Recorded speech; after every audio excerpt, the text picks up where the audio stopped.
Hello, everyone. It is Wellness Wednesday. I hope you are all doing good. I'm so excited. I have my guest here, Michele Benzamin-Miki. Hi, everybody. And so before we dive in, I just want to say hello. Hey, here, Michele Benzamin-Miki. I didn't realize I'm on live here. Hold on, guys.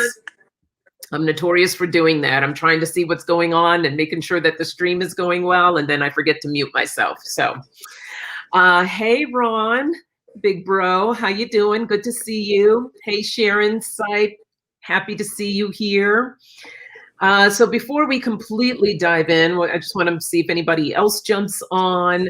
I just want to share with you first how I met Michele. And gosh, we were just talking before this live started and realized it was back in 2013 when I met her.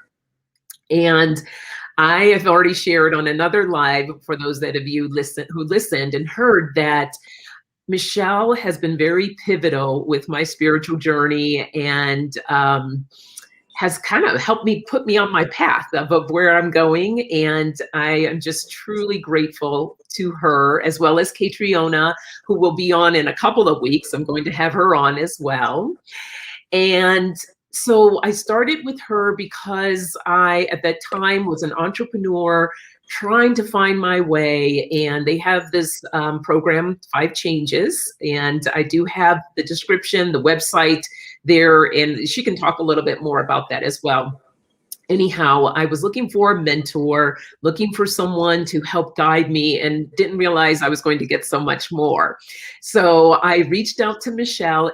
And Michele, I don't know if you remember this, but one of the funniest things that you said to me, because it was an investment, and I think that's one of the things that we tend not to look at sometimes. We're so concerned about the financial aspect of things, which I understand. We definitely don't want to get in over our heads, but at the same time, we're always hesitant to make that investment in ourselves.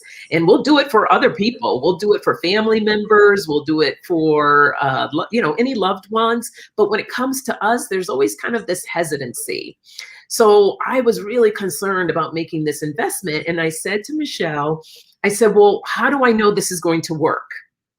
And she said to me, she said, well, that's all going to depend on you.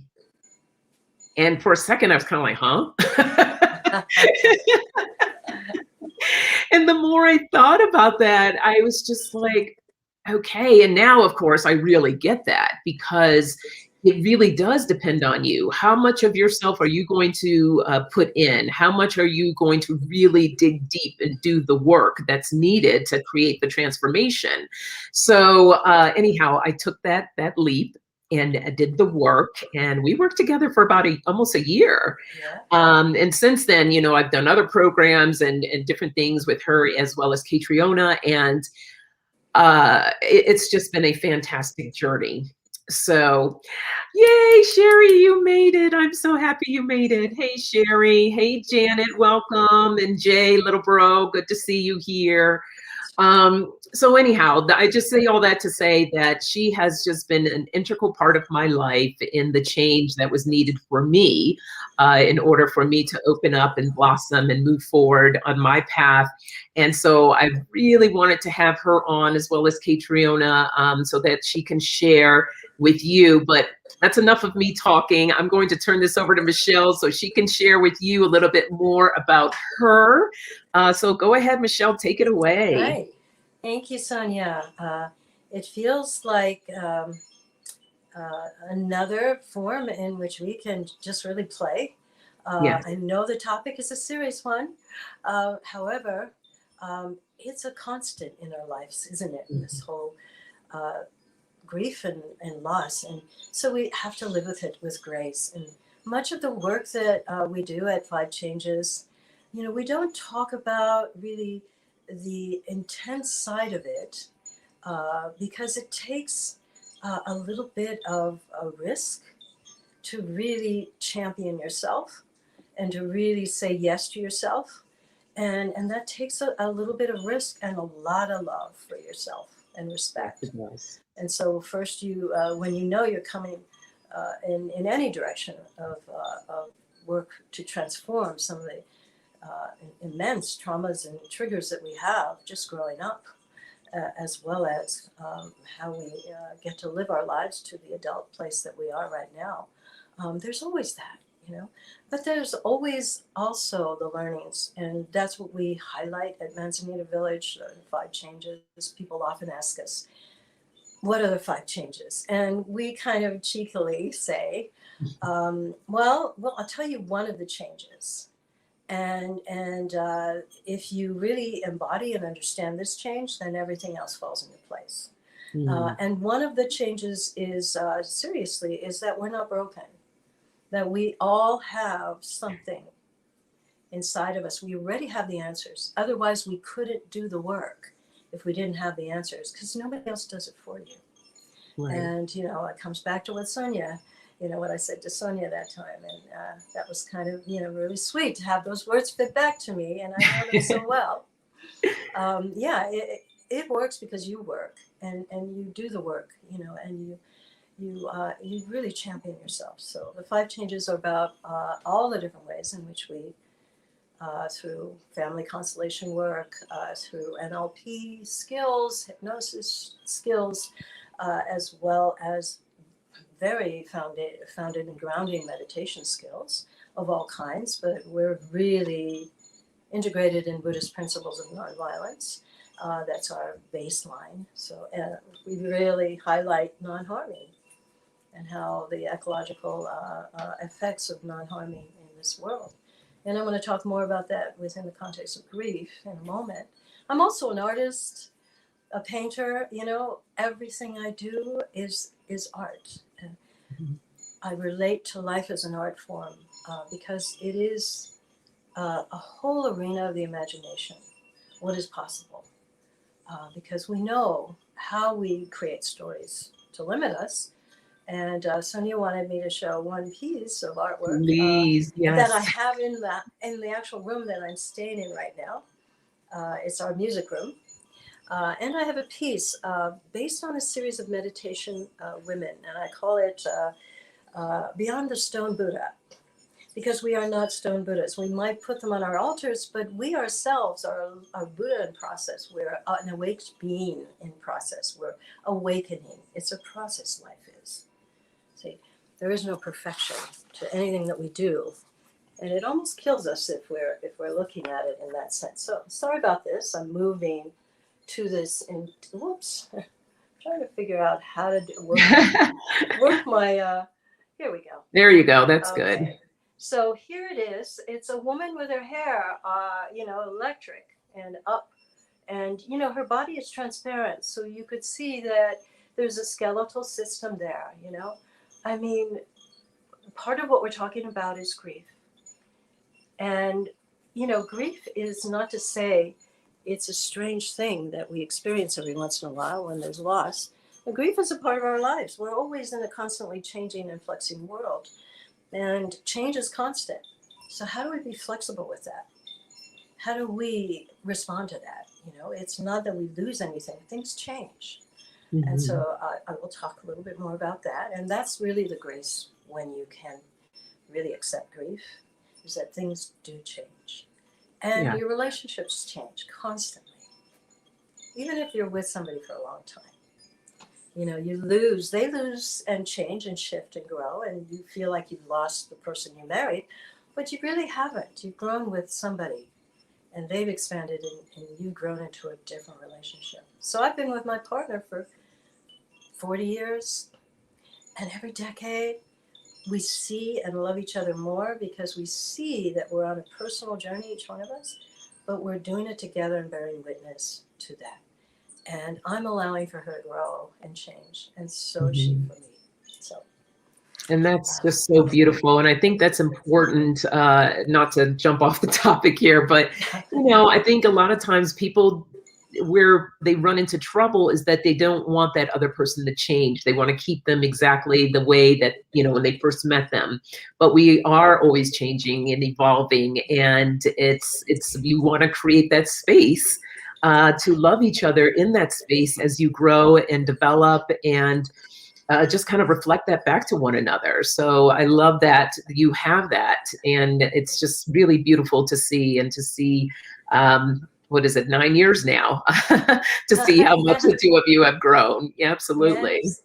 Yes, thank you, Sonia. I'm going to adjust my screen because I'm looking at the camera, which is placed on my screen at a very odd angle. So I'm creating the most friendly eyes to look at you with the whole audience, as well as Sonia. And I'm looking in this beautiful field of blue and clouds, and it's quite wonderful. But bear with me as I accept this challenge right now. You're good. You're good. Yeah, yeah. I also am a sensei. I teach martial arts, and of course, I teach a nonviolent martial art. I've tried the other hard styles, and really not to my liking. If it came to the choice, I would not take another life to save my own. I mean, I don't know yet. I've had many occurrences where I've had that challenge, and the nonviolence has won through in me. I've trained enough, so the compassion arises in that moment, and then there's a situation in which there's a lot of compassion, and it's de-escalated, whatever that was. So I'm a sensei of Aikido, and I also teach sword, Japanese sword, in the same venue of nonviolence. Should we tackle our topic? Yeah, let's dive right on in. I know that you had expressed through your art sometimes too, how things come up. And so how did you get to this topic? Because I know it's very personal for you as well, yes. Through your own personal experience. So if you want to share that, that would be great. Oh, yes. Thank you, Sonia.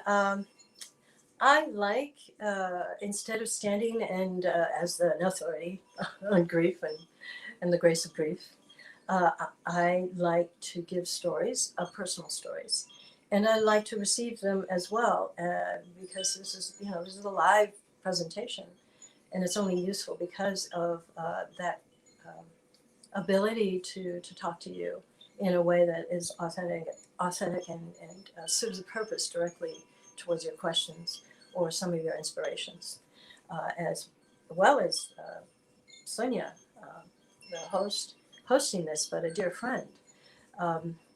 I've had many experiences of grief and loss throughout my life. I don't look at loss as anything but change in my life. So I don't feel like I've lost anything, although let me tell you, when you lose a parent, there's nothing like it. And I was pretty young. I think I was 30 when I lost my mother. She died at 59. That really was interesting. And at that time, I was with Kate Triona, my partner of a long term, and who was really allowing for me not to be a Kubler-Ross, book, and have this, planned out. You're in the anger stage now, and you're in the, you're in the stage of denial and blah blah blah blah blah. Not to say that those books aren't really real and good and helpful. I'm saying that grief is a process. It's not a noun. So you're not in grief and then out of grief. You're not like forever in grief and you're not forever out of grief. So it's a process. And she allowed me that process. It took me a long time, and I'm still in it. It's been years. And then I lost my dad in December of 2020 to COVID. And I couldn't see him for a year. It was hard. It was really difficult because I saw him all the time. He had dementia. He's in a care system that was locked down. And I had the opportunity, actually, and I look at it as an opportunity of 10 years of being in service with him throughout his dementia, to really learn how somebody can communicate on a deeper level, a soul level, rather than just words, accessing memories, etc. Although I really grieved those memories. I really did. It really hurt, to the point of me accepting them. That, okay, I accept. First, the most important thing about grief is to accept it. Yeah. Otherwise, you can't move on. You put everything on the person you're losing, and that's really not a good thing to do. You put it all on them, and you don't feel your own grieving. you leave it all up to them to live or die or whatever their choice is, that the journey it is that they're going through. So I didn't want to do that to my dad. I wanted to feel my grief in the middle. And I had 10 years of grieving the loss of him before the actual loss. Physically, he was gone. And that feels so different. So my art is a way of processing that. I have a collection of his artwork, a collection of his poetry. And then I have my own writing and my own artwork. And I'm going to fuse the two in a book as a homage to my father. And that's one of my projects. I have many projects that keep me interested in life and engaged. And inspire, hopefully, others, because I need that connection through my art. And grief, you got to connect to others that are going through it, maybe a partner that protects you or a space of grief. Because believe me, I know, even in this culture, which I must say, however this culture is, we can't figure out what this culture is in America, North America. Right. Like, what's the culture here, really? So there is no space for grief. It's like you don't want to show your grief because then somebody might lock you up. Or, in that case, there has been a story, actually, that I read in one of my mentors' books, Martine Michele, on Grief and Praise, The Smell of Rain on Dust. It's a wonderful book. I highly suggest. It's a fantastic book. You shared that with me and I read it. In fact, I was ready for you because I created a banner for that. So anyone interested in checking this book out, it's a fantastic book. I'll also put the Amazon link as well. So anyone going through grief, but go ahead, Michelle, let you expand a little bit more. But I was ready for you. Thank you. And one of his stories was of somebody that he was mentoring in his mentorship program, and they were going through a loss at that point. And so he remembered what Martine said about grief, like you must have your grief and please grieve appropriately and mourn and grieve during the funeral. And so he did that, he did his best. It felt so awkward, but he did his best. And they called the ambulance on him because it was so strange, that somebody was actually crying, grieving about a loss in a funeral. So it is not exactly the comfortable society with grief and showing your grief. And we've developed a stoicness as well as, grief is showing you're vulnerable and therefore you got to be strong, and whatever story we have around it that have made certain emotions taboo. One of them is grief. It's a taboo emotion. And some people actually feel that they'll lose it if they show their entire grief, because not only are they grieving that personal loss, but they're grieving this world, which is ever changing right now, faster and faster. So if they ever touched into that grief, it's endless. It would feel endless. Not so. It's the resistance that you're feeling that is endless, that holds you back from the actual real release. Every emotion has a release, has a beginning, a peak, and an end. And so if you allow that to be fluid, then what you're really, really looking at is your resistance. That's endless, and it can be. And it can turn into something else if you don't grieve. And I love how you said for it to be a fluid process, because we do hold on and we do have that resistance for many of us. And I know there's a few people here in the chat that have had some pretty big losses. Sherry also said here when she lost her parent, she actually felt some relief. Her father had suffered with cancer and her mom suffered terribly with Alzheimer's.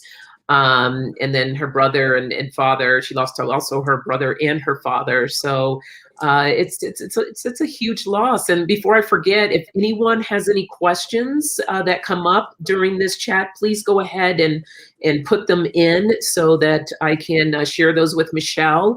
So don't be shy. Any questions that come up, please. And yeah, Sharon also said, have had lots of grief. Hope I am not as challenged as I have been. Grief, however, has changed me and made me more resilient. Yes, thank you. Sharon? Yes. Yes. Thank you, Sharon. That's the other side. You know, the title, Grace and Grieve. I really thought about it. I could have just put grieve, but there is a grace to grieve.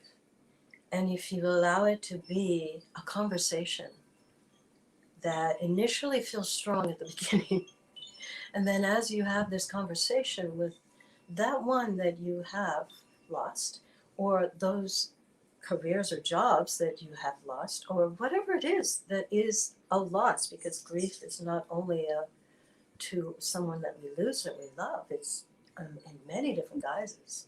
And if you have a conversation with that, it becomes a creative process.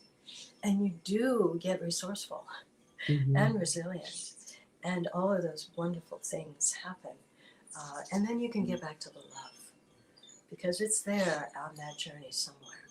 So get on that journey and get back to the love and the praise, which is what this book is about, grief and praise. And there's a grace to grief.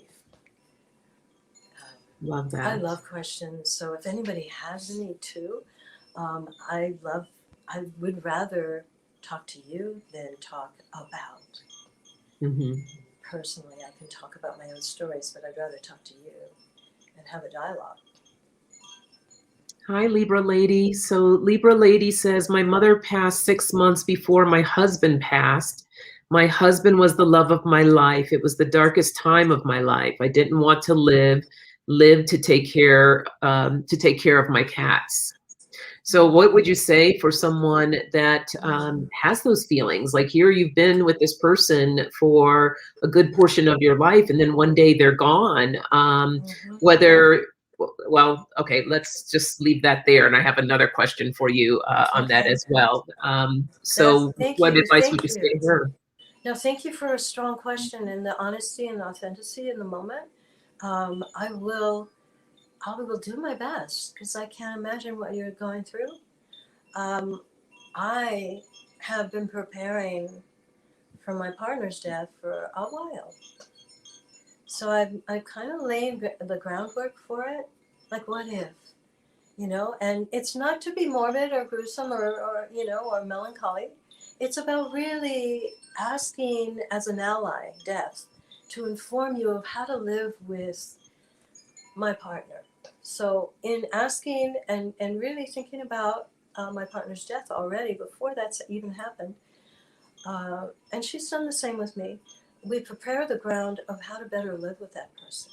Now, for you, the question is, because your partner has gone, and there might be so much more work that needs to be done on a personal level, I would jump at the chance to do that work, to find someone to do that work, or a good ear, someone who can protect your grieving process and be a good ear for you to bear witness to your grief. And get this, without fixing it or making it better, just allowing for you to have that space. Because I can't imagine losing a partner. It's intense losing a mom and a dad, but a partner is a different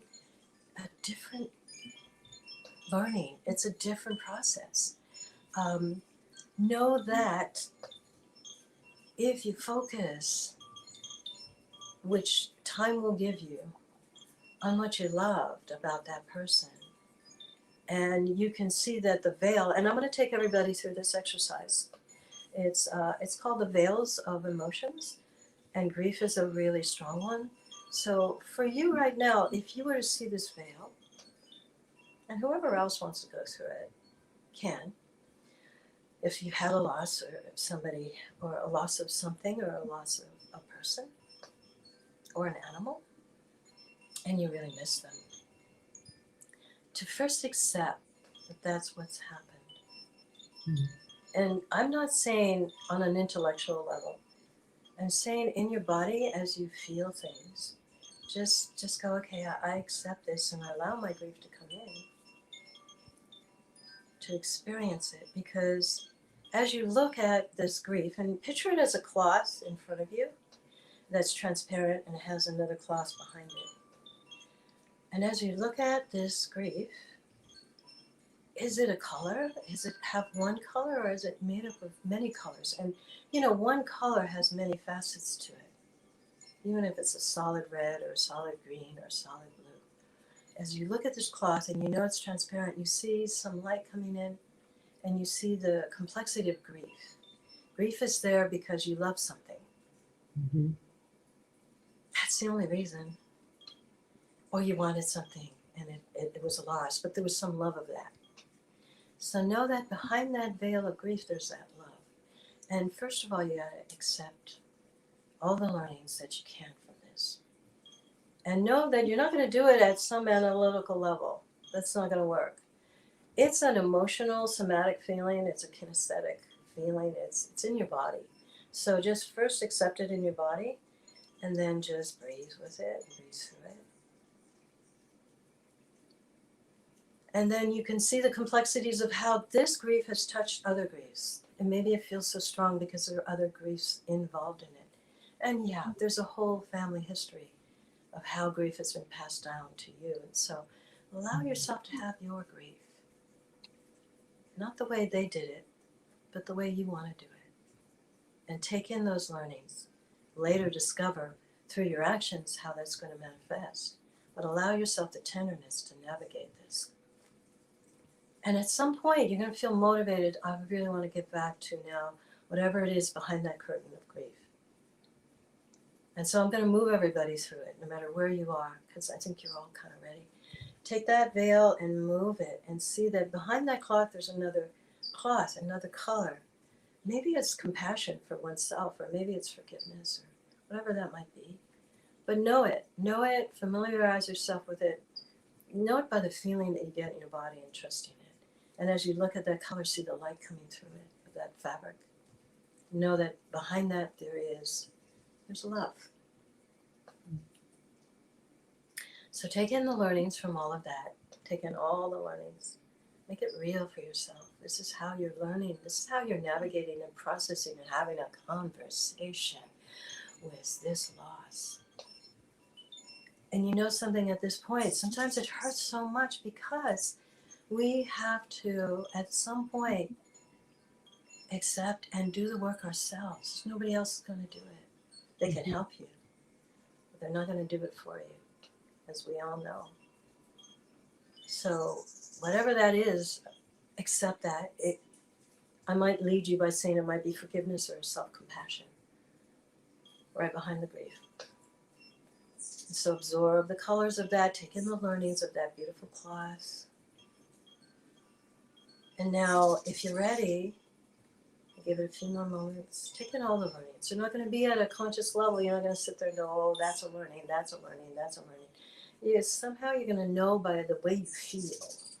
And you might feel some release and relief, or some sense of peace or something as you move through these veils. So take your hand and move this veil across. And now at the end of that journey, you're going to see love. Some of us might have more steps before we get to the love, but I'm just moving this a little faster. We get to the love. And now you're going to understand that the grief allowed you to get back to love, to remember this person, and to live with them in a different way. Because that's where the navigation comes. Have a conversation with them. And somewhere you're talking to a part of yourself, but you're also talking to them. Yeah. And make that real for yourself. Get back to the love. And you see that even this cloth has a transparency, and behind it is something. So I'm going to move us faster. And you can do this on your own, slower. Take that veil and move it across, because you even have to get past the love. And now you're in this beautiful space. And what's in this space? There's beauty. There's the earth. There's aliveness. There's trees. There's water. There's a creek or a lake. There's all this beauty that you can connect to when you know that you are loved, as well as you can get back to it. It's something you open to. And in that, you're feeling that connection and sense of belonging, because it's bigger than your grief, isn't it? This sense of connection and belonging. And the earth really knows how to grieve. It's changing all the time. So take in the learnings from this, feeling that connection. And I'm I'm going to allow you to, like, at the unconscious level, just keep on feeling that connection and letting it grow inside of you. And we're going to move on, possibly to the next question. But allow that to still be in process for some of you, and certainly for you and your loss currently. And I love that. Yeah, thank you for sharing that, Michele. You know, what came to me as you were taking us all through those different steps, the different veils, was just, I really feel like this exercise would be so powerful if you're sitting outdoors, like in nature. I could just really sense that and feel that, you know, not that it wouldn't still be powerful indoors, but just something about being outdoors, connected to the earth, being connected to the elements, just to kind of process and move through each of those feelings and experiences would be just like the icing on the cake. It's the icing on the cake. And for those of you who are doing this, and if it is a grief and a loss, have a protector with you. So if you're doing this outdoors and you have the luxury of being in your own backyard, great.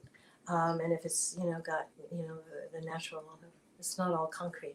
You can always look at the blue sky, but have a protector if you're doing this in a place like a forest or the ocean.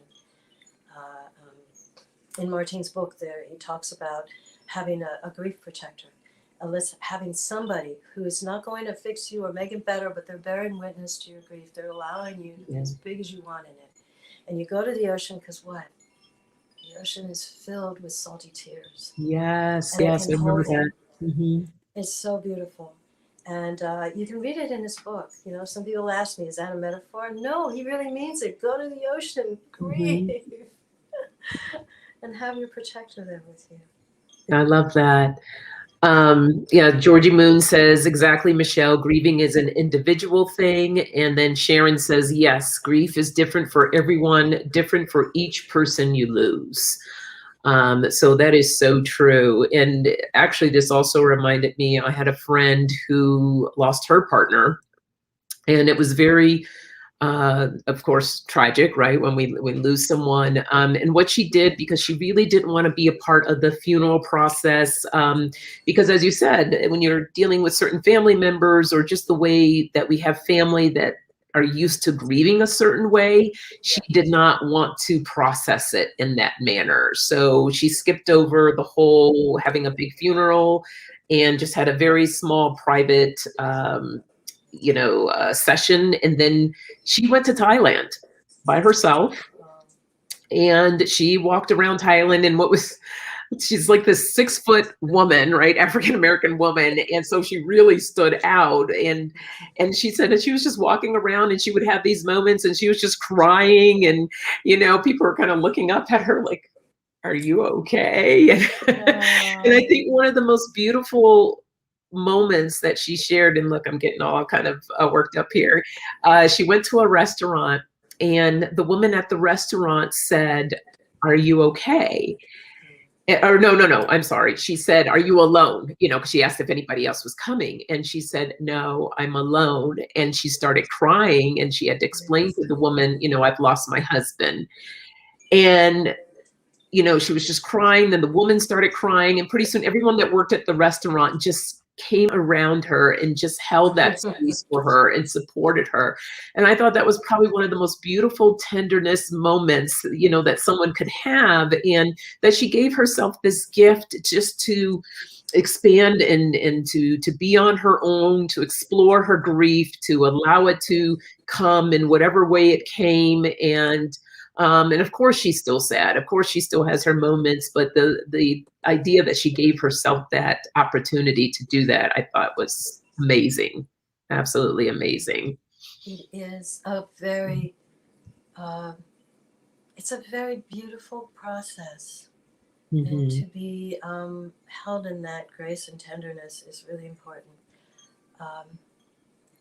To really allow oneself the protection, you know, and also the gift of allowing your grief to be shared with another's is really important. Like what you were saying about your friend.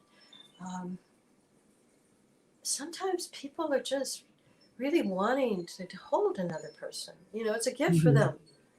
And yet we feel like we're imposing on them or whatever it is, whatever. It's mostly society and culturally or wherever, or learned behavior from our parents or our models of grief that we learn this. But let us make our own choices because, as you say, it's an individual process. It's unique to oneself as you are unique to this planet. There's no one else like you, and there's no one else that's going to experience your kind of grief or process it or live with it and integrate it into your lives like you are. Right. And it must happen. Look at what's happened when we don't do that. We had so much war, so much fighting, so much oppression, so much, all of these things, and we haven't processed it appropriately or had the space and time to do that. And so what it does is it keeps on continuing. And it all comes out backwards in some way. There's other ways when we suppress anything, it comes out backwards in a behavior or some kind of strong emotion that sets in and crystallizes around us. Yeah. So it's a necessary thing. Think of it doing this not only for your own healing, but the healing of your family, your friends, people around you that work with you, and this planet, certainly. I think the whole universe is actually wanting us to properly grieve. Yeah, absolutely. I want to mention something Nancy said, but I just have to post this quickly. I love this. Georgie Moon says, Michele, you sound just like Marianne Williamson, same voice, amazing. Wow. Okay. That's a compliment. I love that. And I will take that in with grace and also humility. That's beautiful. She's beautiful. And thank you for saying that. Thank you. Yeah. So Nancy says, I wish I had support through a lot of my grieving. So if there is an individual out there that did not, that's having trouble finding support, what would you suggest they can do? There are, sometimes support comes in a book first, and then you can find within the context of a really good book and a really good support system. Martin Prechtel, who I don't, we have had a case of his books, and we have given them all away. That's how much we love this book, and also his process on grieving and allowing for certain ways in which grief can be processed. But we're talking about support with others, other people, and the people that have gone through the similar process. I know I'm reading a good book right now called The Wild Edge of Sorrow by Frances Weller, Weller. What's that called again? It's called The Wild Edge of Sorrow. The Wild Edge of Sorrow. By Frances, Francis, Weller, Weller. And it's about rituals of renewal and the sacred work of grief. On the end of this chapter, he has options, ways in which people can access other communities and other ways of sharing. People, especially on Zoom, come from all different places. It's important if you go and seek a group that you are not only aware of the facilitator, but what the facilitator has attracted, what kinds of people in the group. I often say this about many groups, and I say this when people come to my dojo, my martial arts dojo. They say, I want to look at you as the teacher. And I said, don't always look at me. Look at my students. They're going to tell you a lot about how I work. And so when you go to any kind of grief, a support group, yes, look at the facilitator, but also look at what is there and as far as the people and how they are together with each other. What kind of allowing of compassion is available, and space for one to fully express themselves. So I would suggest to do that, but to do that and get a full body yes when you go into a group. And know that whatever, however long you stay, you're going to learn something, whether or not it's what not to go back to, you don't want to go back to them, but you're going to learn something and really explore the reasons why you don't want to go back to that group. That's really important. Yeah. Like, are they, what is my particular need then if they're not meeting it in that group? And then go and get a little closer to what you really need and what you really want. When you lose somebody, you have to do a lot of processing. We talked about parents, we talked about our loved ones, our spouse or a close partner. When that person's gone, and I'm getting Jungian, we marry our shadow in many respects, if we're not careful. And our shadow will show us everything that we're not doing or everything that we don't want to do. And, at the beginning, we marry that person because they're so different, because they're expressing a side of us that we're not expressing. And then later it becomes problematic. We don't like what they're expressing anymore. We get irritated about it. So in essence, if you've been with somebody for a long time and you've really held through thick and thin, and the love is really there and solid, you're going to feel that loss. They're no longer a mirror for you. So you gotta take responsibility and say, what's that person really giving me that I can give now to myself? And there's work to be done. You gotta go in there and polish and clean. And some of it's your stuff, some of it's your parents, of the ways in which they, taught you how to grieve or taught you how to process grief. So own your own way of grieving, find it out, get creative around it. Look at what brings you back to love when you grieve. Not only what kind of spirals you down into more kind of melancholy and all of those, things. Use that as a red flag. And people that will support that. But know that when you lose a parent or a loved one, ask yourself, what were they fulfilling for you? That you really feel of this loss, other than that person. Of course, you love the person, of course.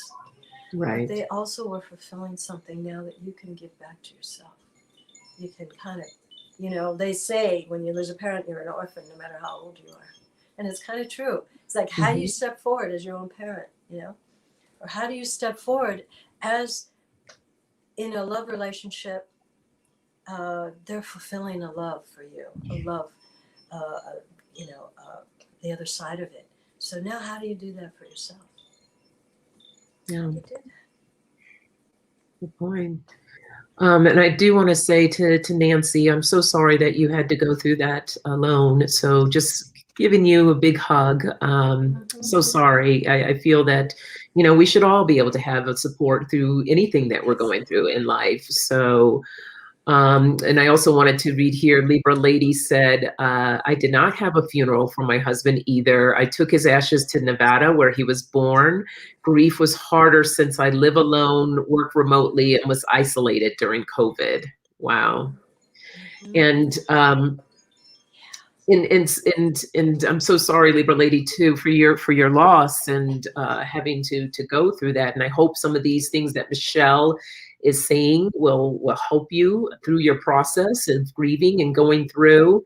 And it's so interesting with COVID, too, that people experience loss in so many different ways, right? Not only loved ones, but there was for my daughter, her senior year, she's had to grieve that. For many people, grieving for having to be away from family members or friends and isolating themselves. And I mean, the list goes on and on. There were so many different ways. So what would you say for people that are kind of still going through that? I know we're inching back out there, but now, we have this other strain that's going on. Who knows what's going to happen?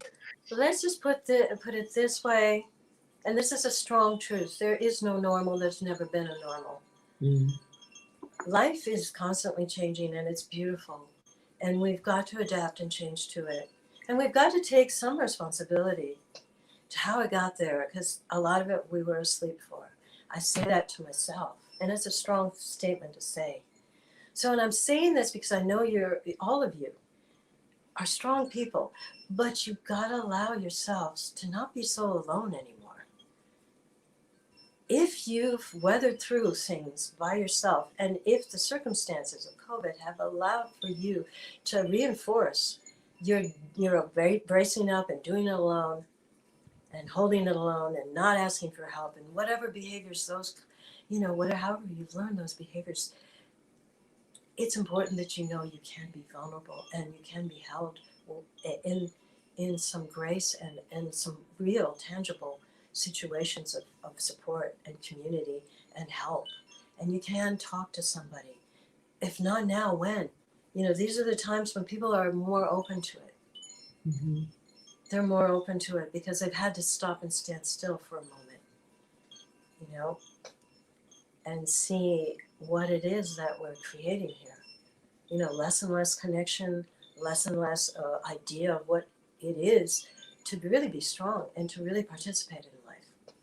We're finding those ways. Seek those ways. You are not alone. You might be alone, but you're not lonely and alone in that sense. There are people there. Mm-hmm. Loneliness is different than being alone. And how you're alone is really an expression of how you're going to reach out now and seek for comfort, seek for somebody to listen to you, seek for somebody to have a similar situation, seek for counsel, seek for help, seek for whatever it is to move you in the direction of really enjoying life and seeing that this lockdown is not quality time. It really is quality time. You're seeking counsel with yourself. So please Mm-hmm. do. And the counsel of others. So please do, and see a bigger picture in all of this. There is no normal that I can see. It's never been normal as far as I'm concerned in my whole lifetime growing up to now my adult. I'm 65 now. There is no normal. I've never discovered a normal. So make the world that you want, because there really is no normal. Normal is settling for less.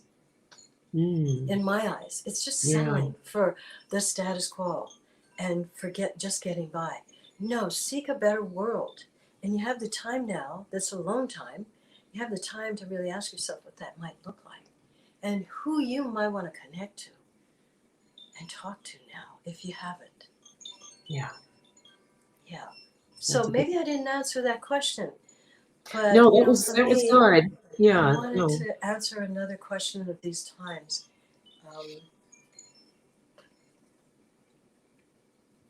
I see a whole lot of courage out there.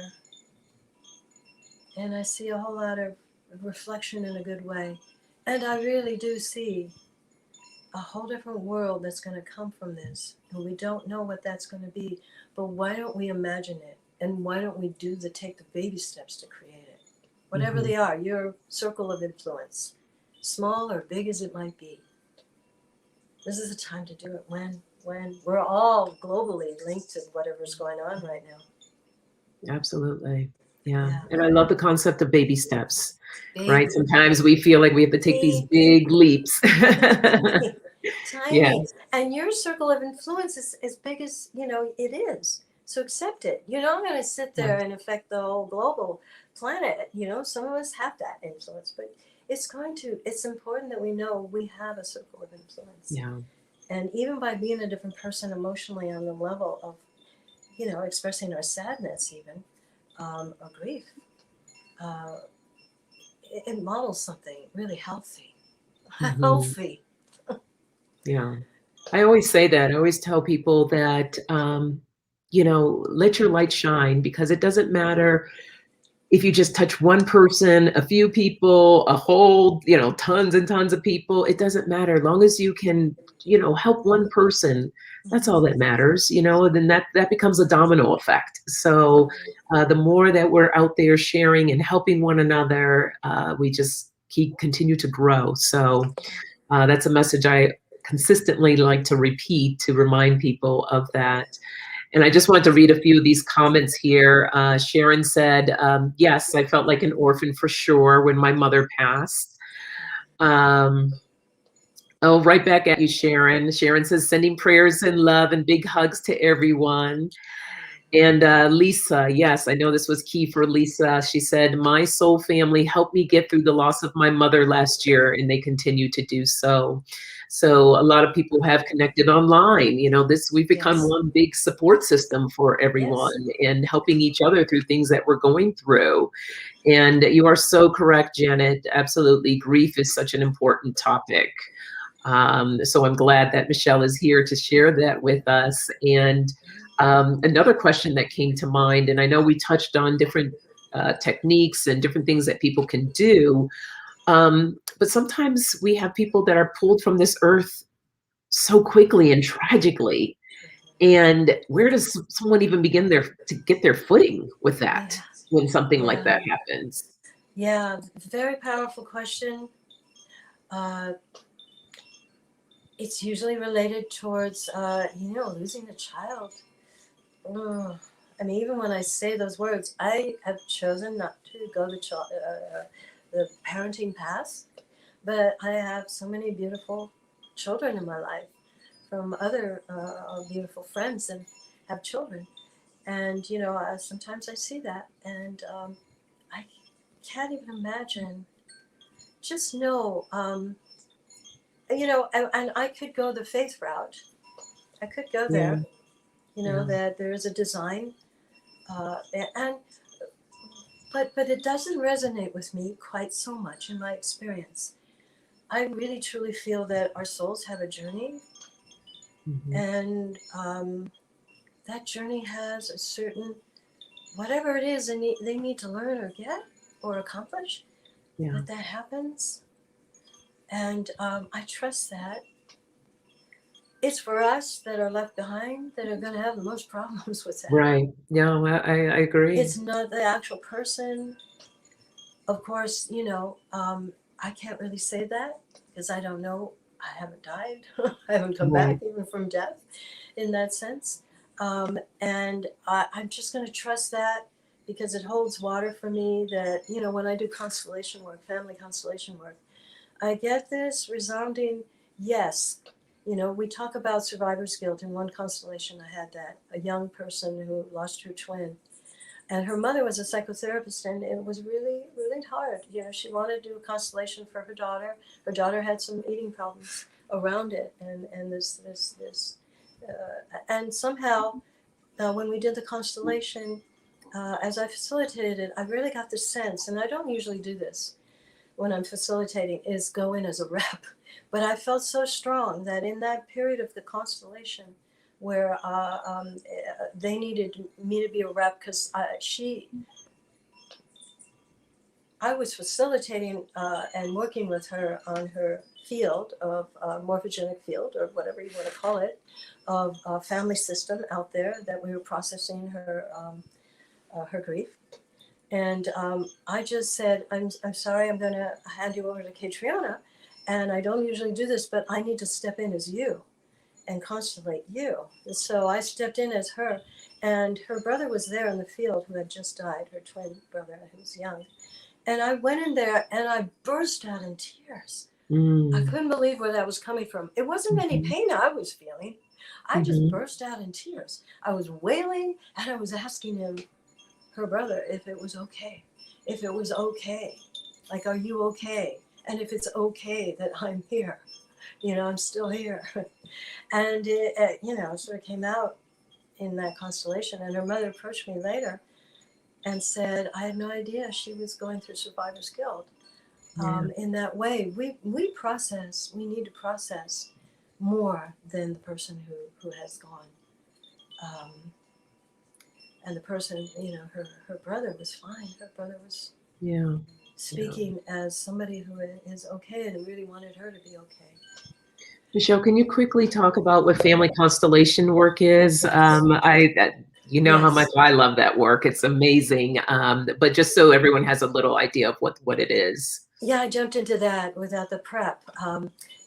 So if you can picture and imagine that there is a facilitator, and myself and Katrin, I facilitate and have facilitated constellation work for quite a while now. This work is taking the person who needs to move somewhere in their family system out of whatever it is that they're experiencing. They might be experiencing trauma or grief or something, and they want to move towards what that would be like if they were free from that. Okay, so they have that challenge and that trauma that they're trying to unpack by doing this work, and then they have the goal, which they want to go to and be free to go to. So the work is geared in that way. So if you were to picture that the facilitator sits down with that person after they talk a little bit about what it is that they feel is the trauma and what it is that they feel they want to move to, or they just might have a goal and want to work it through their family system and know that their family system somehow is binding them from that, and we're talking about loyalties in the system.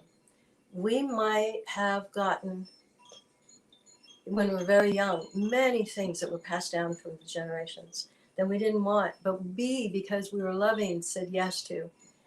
And then we carry them into our lives and we almost mimic our ancestors, the whole process. And it's a revolving, it's endless. So what we do in the family systems, we clear up all that the trauma in the family system by getting people to come together. And there's many ways of doing family constellation work. You can do it one-on-one, or the phone, even with dolls. But a lot of times what I like to do is I like to get a group of people together and that know the family constellation work, and set a container, like some kind of a formal container around. And in the center is what we call the field. So we designate a certain area as the field. And then we have an agreement of who wants to work, and that's around in the container.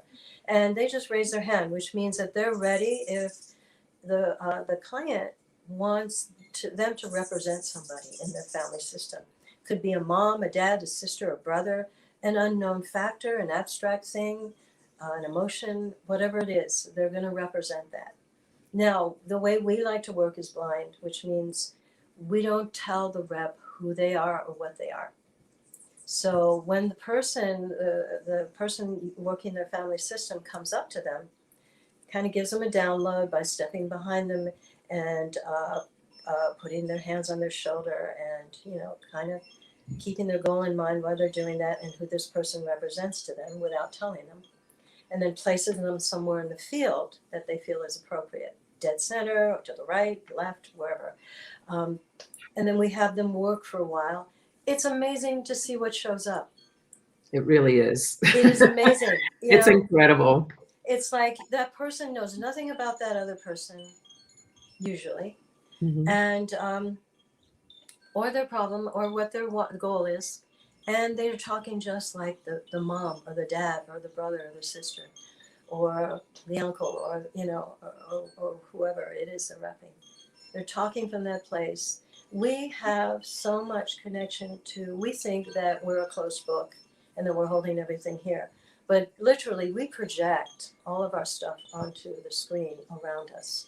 Yeah. And all that family system stuff is that why don't you take that projection, put it onto a field, have people rep it, and move it in the direction of love and completion. So usually at the end of the system, we're giving them back the trauma, the history, all of that, and we're just receiving the love from our family system. That's the end goal. And you get so much information from that. I mean, when I had, I've done quite a few family constellations, but one in particular where I saw my trauma played out right in front of me, and everyone in the field had no idea about my story, of what happened to me. But the lessons that came from that were so powerful. So it really is important work. It's powerful work. So to process grief, this is another way that you can go through and process grief. But I do want to acknowledge a few people here that shared, some some tragic moments that they've experienced, and my heart just goes out to them. Janet, I'm so sorry. Her sister's only child was murdered in 2015 by a stranger. She was in the wrong place at the wrong time. Oh, Janet, I'm so sorry to hear that. And then Sherry, you know, we've been supporting her with her about her husband. She said, my husband and I were having dinner and then he was gone just like that. I still can't believe it. So sorry. I can't even imagine something like that happening. I know too, a dear friend of mine, this was a few years ago, her one and only son, they talked all the time. He lived in another state. He was only like in his early 20s, and they would talk every day on the phone, and he called her up at work and they were having a conversation, and he was like, you know, Mom, I have to go to the bathroom. Let me call you back. And she said, okay. And he left and she never heard back from him. And so, you know, she just figured that he got called off to a meeting or something like that. And the next call she receives is from the hospital saying, and no one telling her to get support or somebody around her, just saying, we're sorry to tell you your son died. And he had some type of heart condition that they never knew about. And he was in the bathroom and literally just died right there. A coworker found him. So this is why I asked that question too. Like, where does a person, you know, begin with all of this? And I just, you know, my heart just hurts when this happens to people. It's just awful. It does. It does. There's so much grief in the world. It's just like you feel like you can explode. But please know that it's not yours to hold and get stuck inside of you. You need to process it, whether by speaking or writing or painting or drawing or dancing or singing or something. Process it by wailing at the ocean or holding a tree for dear life and crying, or holding your friend, those that are available, and doing just the same thing.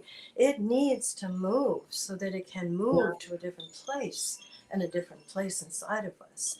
Anything, any amount of and there's so many ways in which things get taken from our lives in shocking ways. The way I learned about my dad's grief, the way I learned how to grieve my dad, his passing, was I didn't get the phone call in the morning because I knew he had COVID and I knew they were aspirating him on the hour. I didn't get that phone call in the morning for whatever reason. I knew he was in duress. I was sort of prepared, but not. You're never really prepared for a loss. Yeah. Never, ever, ever, ever. And I don't care what anybody says. I got a phone call from the crematory. That's the one I got. And she didn't know that I didn't know. And that's how I learned that my father died. She wanted to know where to send the ashes. And that's the call I got. So I felt like I got punched in the gut. Yeah. And I did. I doubled over and I went into this place. I was talking to this woman. She didn't know. I wanted to be compassionate to her as much as I could while I was just feeling doubled over. And so I said to her, can we have this conversation later? I didn't know. This was the first time. And she goes, oh, I'm so sorry. And I said, no, it is not on you. I said, please, you don't take this in any way, shape. You didn't know, but I really can't talk right now. And so I doubled over, had my tears, and I was real with it in that moment. Please allow yourself to be real with it in that moment. Yeah. And I'm hoping that you have a safe container to do that when it hits, whenever anything hits. Because the process and the journey and the path is one of courage, and you have to do it. And please, for those of you who are listening who have not experienced an immediate or a traumatic loss of any kind, of a dear and loved one, prepare the ground for it. That's all I can say. We in the Japanese tradition and the Zen tradition, they have this saying of, you're holding a bowl, you can hold it too tight, which means you might break it, or you might drop it because you're holding it too tight, or you're holding it too loose, carefree, and it might just slip out of your hands. Well, that's a person's life that's important to you. It's like as precious as that bowl as you're walking and setting it down somewhere after you drink from it. You hold it just right. So you really be with whoever you love in the ways. And I do this because I've grieved many losses, not only parents but friends. And in these times, I think about whenever I get lost in getting pissed off or vexed or whatever it is that I get, because you're in a relationship, right? Things are going to trigger you. You're not going to be always on great form. And so, I always go back whenever I feel that I've crossed the line with myself or them, and I go back and I immediately address it. I take care of business in the moment, and I take care of myself in these times. So if I need to correct the fact that I'm really in a bitchy mood or angry, or really, not in a place where I'm able to really like hang out with a person in my best form, I will tell them. So handle your relationships now as if with great care, not too tight, not too loose. Yeah. And prepare the ground that you may, and it's inevitable, be separated from them. I would say that is the best work we can do. But there is no preparation for the actual loss. But know that you can do that. It's intelligence. It's intelligence on your emotional level. And in just handling life as death reminds us that how to live. Because some of us are living as if we'll never die. Yeah, no, it's so true. And very clumsily and very ineffectually and not caring about, the generations of people beyond this generation, how they're going to be living. So live as if it's really important, and imagine a more beautiful world, even if you know all the facts right now. Do your best in every way, and then it will become natural.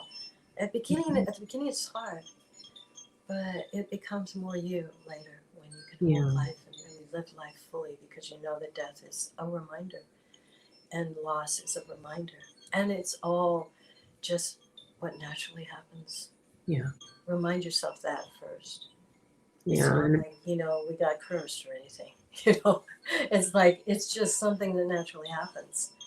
Absolutely. We'll lose. We'll get ill, but we'll always find our way back to wellness, which is what Sonia is all about. Yeah, absolutely. Being well. So Sherry, I'm giving you a hug. I'm hoping that this is helping, because she says, "My old ladies, my heart is broken. I can't breathe." And I know this is really, really difficult for you, as it is for many. And so just take your time with this process. Be patient with yourself. It is a process. And I hope some of these things that Michele has shared will help you with your process. So yes, one day at a time. And Jay says, my heart goes, actually, let me pin some of these here. Jade says, my heart goes out to all of you. Grief isn't easy to deal with, and I still miss my mom and finding out what has happened to her in the late 2019, but I can feel her presence around me every day. Absolutely. Beautiful. Yeah. And find people, if I may say, find people in this group to connect with. You're getting there's a lot of people connecting on this level right now. Connect to each other and process with each other right now. You might have an opportunity right here. And I love this. Georgie Moon said, we had an Irish wake for my brother. We celebrated his life instead of grieving his death. There you go. Yes. Yeah. Yes. Thank you, Georgie. I absolutely resonate with that. When I die, I'm asking my partner to have a parade, have a band, and just sing, That's how they do it in New Orleans, right? Yeah, hello. Yes, yes. I love that. Nancy says, it is awful, takes time to heal. I still am from my boyfriend's motorcycle accident happened fast. Saw him Sunday, accident on Tuesday. So sorry, Nancy. Wow. Yeah. It's a process. It really is. And yes, so true, Janet. I am always amazed at the strong, wonderful group of people I've met online. Yes. And as you can tell, just from this group alone, you know, there's what, about 11 of us here right now. We all have similar stories. We all have things that we've experienced grief on different levels, but nevertheless, we are going through some type of grief that we've experienced. So I think also knowing that you're never alone, you know, we all have these experiences and finding our way and growing from all of this. So know that you are not alone on this journey. So finding that support, finding that group that will help uplift you. So yes, keep fighting, keep moving. And I want to say to that too, if there's any part of you that this is not familiar with, asking for support, just do it. You'll get more comfortable, and it will become, you know, you'll realize, why haven't I done this sooner? Yes. Seriously, if you're so used to just holding on and doing it alone, just find that, you know, find that support, reach out. There are people there that really want to hear your story and that also have a story too. Absolutely. I always say you have to get uncomfortable to get comfortable. So you're going to be in that uncomfortable space for a little bit, but once you move out of that, you're going to feel like, so just go for it. Yes, absolutely. All right. Well, I am getting ready to wrap things up here. I did want to make sure that I put Michelle's information. It's in the description, so you have it there. But here's a couple of her websites here that kind of merge together. Well, first one is her page for all her artwork.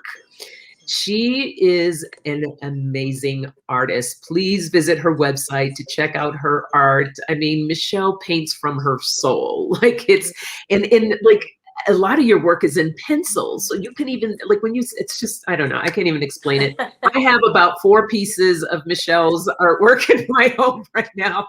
Pretty soon I'm going to have a gallery and I can open up my home so you can just come on in and see her work. But I adore her work. It's just very heartfelt. And, you know, she does it when she has dreams, and she really, through meditations and just the way she moves through her work is incredible. It's really special. So make sure you check that out. And the 5 changes, if you want to learn more about Michele and Catriona and the work that they do, I highly recommend checking out their website. They have this amazing land that they live on, Manzanita Village, where I've gone and done a lot of soul work. It's life-changing. And then I can't even speak enough about both of them. They're just incredible souls and have been amazing teachers, mentors to me. So please do visit their website if you're interested in learning more about them. And thank you for all of you being here today. I appreciate you sharing, you know, what you've been going through. And I hope today has helped you in some way to start healing, your healing process. And if you're in the middle of it, please continue going through the healing that you need. We do have this beautiful community, so make sure you just continue working out what it is that you need to work out. So we're both sending you lots of love and light. Yes. Thank you so much, Michele, for being here today. I really appreciate you. I appreciate you, Sonia, and I am, I'm just so happy that you're giving your gifts to the world, because I've seen that for a long time, and you're doing it. You're manifesting. Thank you. Thank you. And blessings to all of you, and more blessings, even through the hard bits. And thank you so much for your candor, everybody, just allowing for that's the first step, is talking about it. Yeah, absolutely. And everyone's sending their love and thanks to you, Michele, as well. So, all right, everyone, take care. Enjoy the rest of your evening. And I actually will not be on for Coffee Chat this Friday morning, but I will be doing a pre-recording, so you'll be getting that to take you off into the weekend, your oracle reading for the weekend. So be sure to check that out on Friday. It will post at 8:30 a.m. All right, everyone, take care. Blessings to you all.